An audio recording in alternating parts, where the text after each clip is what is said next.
आणि यानंतर एक महत्त्वाची अपडेट समोर येते। आदित्य ठाकरे सध्या प्रसारमाध्यमांशी बोलतात, थेट जाऊयात। बीएलओ मिळाली पाहिजे आणि ती यादी ज्या आम्ही मागितलेल्या अशा 36 प्रक्रियेमधल्या काही सूचना आम्ही केलेल्या आहेत त्या आम्ही निवडणूक आयोगाला दिलेल्या आहेत। मला वाटतं की त्यांनी त्याची गांभीर्याने नोंद घेतली। काही गोष्टी ज्या आहेत ते राज्य स्तरावर ते निर्णय घेतील, काही गोष्टी ज्या आहेत ते त्यांच्या केंद्रामध्ये असलेल्या निवडणूक आयोगाला ते कळवलेले आहेत, त्यांनी मान्य केलेलं आहे। आणि तशा पद्धतीच्या प्रक्रिया करताना आम्ही त्यांना सांगितलं की ही प्रक्रिया करताना जो मुदत दिलेली आहे ती जर आता 3 वर्ष निवडणुकीला वेळ आहे तर ती मुदत जरी आम्हाला वाढवून मिळाली तरी त्यामध्ये प्रक्रिया करताना चांगल्या प्रकारची प्रक्रिया होऊ शकते। असे अनेक मुद्दे मांडलेले आहेत आणि ते मुद्दे मांडण्याच्या संदर्भातल्या भूमिका करताना आत्ता तरी सकारात्मक अशा प्रकारची निवडणूक आयोगाने आम्हाला त्या ठिकाणी भूमिका व्यक्त केलेली आहे। आता पुढे काय होतं याच्यावर आम्ही बारकाईने लक्ष ठेवू। यामध्ये सगळ्यात महत्त्वाची बाब म्हणजे 38 मुद्द्यांमधली काही मुद्द्यांवरती निवडणूक आयोगाकडे अजूनही स्पष्टीकरण नाही आणि त्याकरता जे चोक्लिंगमजींनी सांगितलं की त्यांना केंद्रीय निवडणूक आयोगाचे काही निर्देश घ्यायचे आहेत आणि आमच्यामध्ये अशा तऱ्हेची चर्चा त्या ठिकाणी झालेली आहे की आम्हाला कदाचित केंद्रीय निवडणूक आयोगाची देखील भेट घ्यावी लागेल। सगळ्यात मुंबईसाठी जो महत्त्वाचा मुद्दा होता ज्याच्याबद्दल चर्चा झाली तो म्हणजे जे स्थलांतरित आहेत तिथे मोठ्या प्रमाणामध्ये पुनर्विकासाची कामं चालू आहेत आणि पुनर्विकासाच्या कामामध्ये जे भाडे तत्वावरती बिल्डरच्या माध्यमातून असतील किंवा वेगवेगळ्या कारणांनी जे गेलेले आहेत जे तिथे नाहीच आहे, तिथे जागाच नाही आहे, मग त्यांचं काय करणार तर या संदर्भामध्ये ज्या वेळेला प्रश्न, कारण हा प्रचंड मोठा प्रश्न जो आहे मुंबईकरांसाठी आहे आणि त्या प्रश्नावरती निवडणूक आयोगाकडे आत्ता उत्तर नाही, त्याने अभ्यास करून त्याच्यावरती आम्हाला उत्तर देईल असं सांगितलेलं आहे। प्रश्न असा की इतक्या मोठ्या महत्त्वाच्या मुद्द्यावरती त्यांच्याकडे आत्ता उत्तर नसेल तर SIRच्या प्रक्रियेला आपण लगेचच सामोरं जात असताना हा मोठा संभ्रमाचा विषय राहणार आहे आणि त्याकरता आमचा पाठपुरावा महाविकास आघाडीचा निश्चितपणे राहील। यामध्ये वल्नरेबल जे सेक्शन्स आहेत त्यांच्या संदर्भात काय केलं पाहिजे, म्हणजे त्याच्यामध्ये वीट मजदुरीचा संबंध असेल किंवा एक छोटे छोटे जे कामगार आहेत ज्यांचे स्थलांतरित मजूर आहेत त्यांच्या संदर्भात तुम्ही काय करणार किंवा LGBTQच्या संदर्भामध्ये काय भूमिका घेणार, ह्या सगळ्या मुद्द्यांचा आम्ही तिथे परामर्श घेण्याचा प्रयत्न केला, निवडणूक आयोगाच्या लक्षात आणून देण्याचं काम केलेलं आहे। मॅपिंगचा जो विषय आहे तो देखील आता क्लिष्ट विषय आहे आणि ज्या पद्धतीनं यांनी सांगितलं की 70% मॅपिंग आमचं झालेलं आहे तिच्या प्रक्रियेमध्ये, परंतु आम्हाला जे आमच्या कार्यकर्त्यांकडनं जो हे येतंय फीडबॅक येतोय त्याच्यामध्ये अनेक मतदारसंघामध्ये 40-45% वरती गेलेलं नाही, मुंबईमधल्या अनेक मतदारसंघामध्ये तेवढं देखील गेलेलं नाही, परंतु त्यांना आम्ही विचारलं की तुमच्याकडे यादी आहे का, ते देणार का, तर ते देणार आहेत अशा तऱ्हेचं त्यांनी सांगितलेलं आहे। परंतु ही एक प्रक्रिया प्रचंड मोठी क्लिष्ट असणार आहे। डी वोटरचा मोठा प्रश्न आहे जो नवीन मतदार जो नोंदणीचा आणि त्यांना मार्गदर्शन करणं आणि त्यांचं मोठ्या प्रमाणामध्ये त्या संदर्भाने प्रबोधन करणं की कशा पद्धतीनं आपल्याला रजिस्टर करता येईल, ह्या गोष्टीसाठी BLA असतील किंवा पक्ष यांची फार मदत लागणार आहे, सगळी राजकीय पक्षांची। आणि एक मोठं कॅम्पेन जसं आता आदित्य साहेबांनी सांगितलं की मीडियाचा देखील प्रचंड मोठा रोल राहणार आहे आणि त्या दृष्टिकोनातून हे जे संभ्रमाचं वातावरण आहे, सगळ्यात मोठं संभ्रमाचं वातावरण हे दूर करता येईल संभ्रम, पण जे भीतीचं वातावरण संपूर्ण देशपातळीवरती आहे जे आपण बंगालमध्ये पाहिलं, कारण हे आयुध म्हणून वापरलं जाते SIRचा, हे जे काही हत्यार म्हणून वापरलं जातंय आणि निवडणुका जिंकण्यासाठी। आजही आम्ही पाहिलं की जवळपास BLAची यादीमध्ये 52,000 पेक्षा जास्त BLA भाजपचे झालेले देखील आहेत। प्रश्न असा आहे की या संदर्भामध्ये त्यांची जी काही जागरूकता ही नागरिकांच्या हितासाठी नाही आहे, ती स्वहितासाठी आहे। त्यामुळे त्याच्या दृष्टिकोनातून आम्ही सगळेजण एकत्र, तिन्ही पक्ष एकत्र येतो आहोत आणि लोकशाहीच्या संरक्षणासाठी ही अत्यंत गरजेची गोष्ट आहे असं आमचं सगळ्यांचं एकमत आहे आणि त्यामुळे ह्याचा पाठपुरावा आम्ही करत राहणार आहोत। याच्याही पुढे या संदर्भामध्ये आठवड्यानं भेटणं हे निवडणूक आयोगाशी चालणार आहे।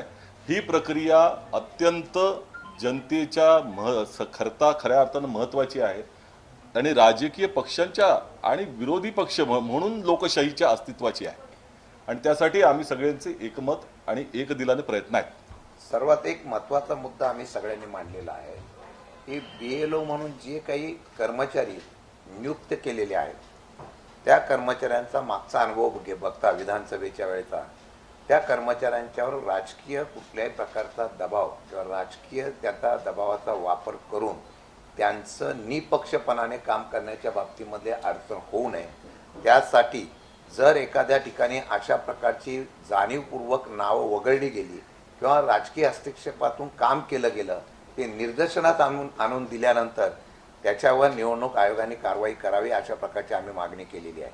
मला वाटतं की त्यांनी सांगितलेलं आहे की तसं आम्ही पत्रक पण काढू. ही प्रक्रिया पूर्णपणाने राजकारणाविरहित झाली पाहिजे अशा प्रकारची त्यांनी ती सूचना आमची मान्य केलेली आहे. आता त्याच्यावर काय होतोय याच्यावर आम्ही निश्चितपणे बारकाईने लक्ष ठेवणार आहोत. असं आहे की जवळपास महाराष्ट्रामध्ये 1 लाख बूथ आहे, त्याच्यावर BLA जे राजकीय पक्षांकडून अपॉइंट केले जातात. अशा वेळेला जर भाजपनं जर 52,000 पर्यंत केले असं तुम्ही सांगताय, तर 3 पक्ष म्हणून तुम्ही आता या लेवलला कुठे आहात, आणि जर तुमच्याकडून याच्यामध्ये काही कुचराई होत असेल तर केवळ मग सिस्टीमला दोष देण्यात काय? आलोकजी, याच्यात कसं आहे की आम्ही जे आपण सांगतोय आकडेवारी, आता ही आकडेवारी निवडणूक आयोगाच्या पेपरवरती आहे. अर्थात आमची कामं आम्ही करत आहोत, BLA परत वाढवण्याचा प्रयत्न करत आहोत, ते सगळं आहेच. पण मुद्दा असा आहे की आमच्याकडून जे महानगरपालिकेच्या आधी आणि विधानसभेच्या नंतर जे आम्ही नावं काढून दिली होती की हे संभाव्य दुबार आहेत किंवा ही नावं बोगस आहेत किंवा ह्या घरांमध्ये एवढी लोक बोगस राहत आहेत, त्याच्यावरही पुढे काही कारवाई निवडणूक आयोगाने केली नव्हती. आता आपल्याला आठवत असेल, साधारणपणे लोकसभा आणि विधानसभेच्या मध्ये जी नावं आम्ही शोधून काढली की ही एवढी वाढलेली आहेत, त्याचं पुढे काय होणार ह्याच्यावर मी ते स्पष्टीकरण मागितलेलं आहे. जसं 17 लाख नावं आम्ही मुंबई महानगरपालिकेच्या वेळीची संभाव्य दुबार ही काढून दिली होती. अर्थात त्याच्यात काही कॉमन मराठी नाव असतील किंवा कॉमन नावं जी होती त्याच्यात एकच नाव फोटो विना 6-7 वेळा एकच यायचं की संभाव्य दुबार म्हणून. आता ही देखील आम्ही त्यांना विनंती केलेली आहे आणि कदाचित त्याचं काम सुरू आहे त्यांच्याकडे की असं तुमच्याकडे एक सॉफ्टवेअर असलं पाहिजे. आता आमची मदत घ्या तुम्ही, त्याच्यात एक सुद्धा BLA असण्याची गरज नाही, आम्ही तुम्हाला आमच्या ऑफिसमधून देतो. पण जर आलोक देशपांडे हे नाव 7 वेळा येत असेल तर तुमचा फोटो त्याला मॅच होतोय का, तर ते सॉफ्टवेअर तुम्ही आता केलं पाहिजे. जर एवढी यंत्रणा पुढे गेले, आर्टिफिशियल इंटेलिजन्स आलेला आहे. आता अजून एक वेगळी चर्चा देशात चालू आहे की आपला देश आर्टिफिशियल इंटेलिजन्समध्ये जगाच्या कुठेही याच्यावर नाही आहे, त्याच्यात मागे पडतोय आपण. पण हे होत असताना कमीत कमी निवडणुकीसाठी आर्टिफिशियल इंटेलिजन्स लावून किंवा जे काही सॉफ्टवेअर लावून तुम्ही संभाव्य दुबार, ते खरोखर संभाव्य दुबार आहेत की वेगळी नावं, एकाच नावाचे वेगळी लोक आहेत, हे फोटोच्या ह्यानी तरी शोधायला पाहिजे. तर आम्ही आमचं कर्तव्याचं पालन करत आहोत आणि आपलं बरोबर 100% आम्ही पक्ष म्हणून प्रत्येकजण महाविकास आघाडीतला आता त्याच्याच मागे लागलेलो आहे. प्री मॅपिंग सुरू झालेलं आहे, BLA वाढवायचं कसं सुरू झालेलं आहे, अगदी घरोघरी आम्ही पोहोचत आहोत.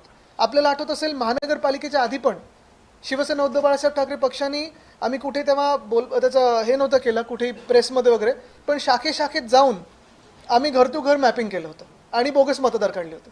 तर जसं मी सांगितलं जबाबदारी दोघांकडे आता. यांनी एक जो मुद्दा सांगितला तो आम्ही परत सांगतो.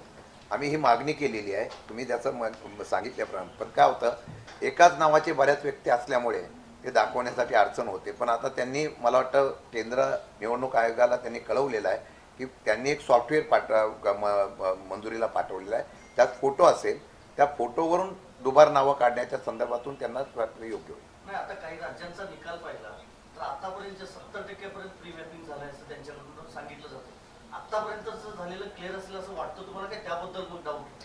ह्याच्यावर जे डाऊट्स होते ते आम्ही आज पूर्ण मोठी यादी घेऊन गेलो होतो. अर्थात हे काही पूर्णपणे 100% विश्वास निवडणूक आयोगावर आहे असं कोणाचंच म्हणणं नाही आहे. देशात कुठचंही व्यक्ती म्हणणार नाही, मला वाटतं भाजपातले मधले म्हणणार नाही. पण मुद्दा हाच आहे की 70% मॅपिंग झालं असेल किंवा पुढे जे मॅपिंग होणार आहे हे आम्ही पूर्णपणे, जसं हे SIR चालवतात तसं आम्ही आमच्या पक्षांमधून पण एक SIR चालवत आहोत. महाविकास आघाडीचं एक यंत्रणा आमची आता कामी लागलेली आहे आणि जेव्हा खरोखर SIR सुरू होईल तेव्हा देखील आम्ही ॲक्टिव्हली घर टू घर जाऊन लोकांना मदत करून किती त्याच्यात आपण मदत करू शकतो. बरं, त्याच्यानंतर पण जे काही अपीलमध्ये जाणार किंवा ॲड्ज्युडिकेशनमध्ये जाणार त्याच्यासाठी पण आम्ही यंत्रणा उभी केलेली आहे. आणि आम्ही जसे आमचे सॉफ्टवेअर्स बनवलेले आहेत पक्षाचे, तसंच निवडणूक आयोगाने पण बनवावं, पारदर्शकता यावी. इतर ठिकाणी देखील अल्पसंख्याक मतांना खास करून टार्गेट केलं गेलं. मुंबईमध्ये काही वेळापूर्वीची घटना आहे की एक अतिक्रमण हटवताना लाठीचार्ज करावा लागला. मोठ्या प्रमाणात अल्पसंख्याकच तिथे. तुम्हाला असं वाटतंय की SIRच्या प्रक्रियेपासून देखील? तर महाविकास आघाडीच्या नेत्यांची पत्रकार परिषद झाली. निवडणूक आयुक्तांची त्यांनी भेट घेतली आणि निवडणूक आयुक्तांपुढे मतदार याद्यांमधले दुबार मतदार आणि त्या संदर्भात महाविकास आघाडीच्या नेत्यांचे असलेले आक्षेप या सगळ्याबाबत काय चर्चा झाली याची माहिती सध्या पत्रकार परिषदेमध्ये दिली जाते.